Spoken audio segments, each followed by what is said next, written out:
Pemberian ganti rugi hewan terpapar PMK bergejolak di tingkat desa. Pasalnya masih ada 400 sapi yang mati belum diberikan uang pengganti. Mendengar hal tersebut, DPRD langsung melaksanakan rapat dengar pendapat dengan peternak, perangkat desa, dan dinas terkait.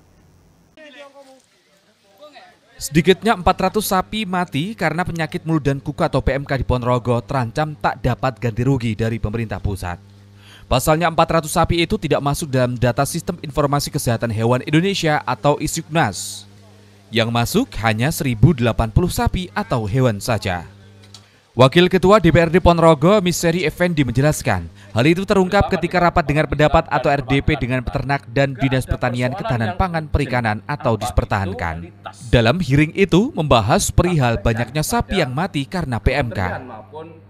Kemudian pemerintah pusat dalam hal ini Kementerian Pertanian terkait kompensasi dan bantuan menyampaikan, aturannya jika sapi yang mati penyebabnya adalah PMK mendapatkan 10 juta rupiah, kambing 1,5 juta rupiah, dan babi 2 juta rupiah.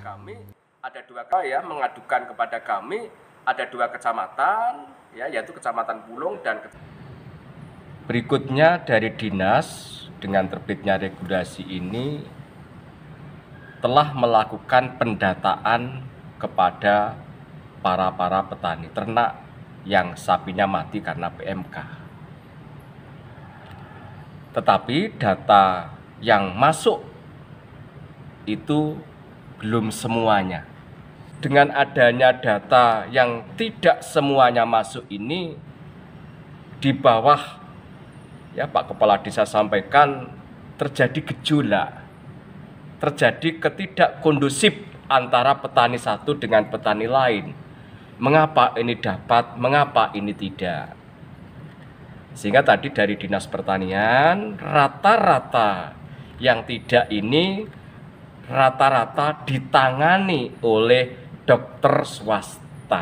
Dispertahankan beralasan bahwa sapi yang tidak mendapat ganti rugi rata-rata ditangani oleh dokter hewan atau mantri swasta. Karena aturannya harus diterbitkan oleh dokter pemerintah, akan tetapi para peternak itu tidak tahu bahwa aturan yang ada adalah harus melalui dokter yang ditunjuk pemerintah. Kasus yang terdampak dalam beberapa hari terakhir masih sama di angka 12.058. Nah, jadi nyaris tidak ada tambahan. Terus untuk permintaan bantuan sendiri bagaimana Pak? Bantuan itu kan deadline sesuai dengan keputusan Dirjen itu harus tanggal 31 September kirim ke provinsi. Kita semua data tanggal 3 Agustus sudah kita kirim semua, selesai sudah. Pastinya adalah apakah semua data yang per 3 Agustus sudah kita usulkan. Gitu. Karena kalau hanya ada data yang tidak masuk ISIKNAS, kan kita nggak bisa usulan. Nah, kenapa kemudian nggak bisa masuk ISIKNAS? Itu banyak hal faktornya. Mungkin karena peternak nggak melaporkan, atau ditangani dokter swasta yang tidak lapor ke kami, kan otomatis nggak kita input di data ISIKNAS ya. Nah, tetapi yang di data ISIKNAS per 3 Agustus semua kita usulkan. Kedepan DPRD Ponorogo akan mengundang dokter swasta untuk RDP. Kemudian kesepakatan yang didapat akan ditindaklanjuti ke Kementerian dan Komisi 4 DPR RI. Ega Patria, CTV, Ponorogo. Yang terakhir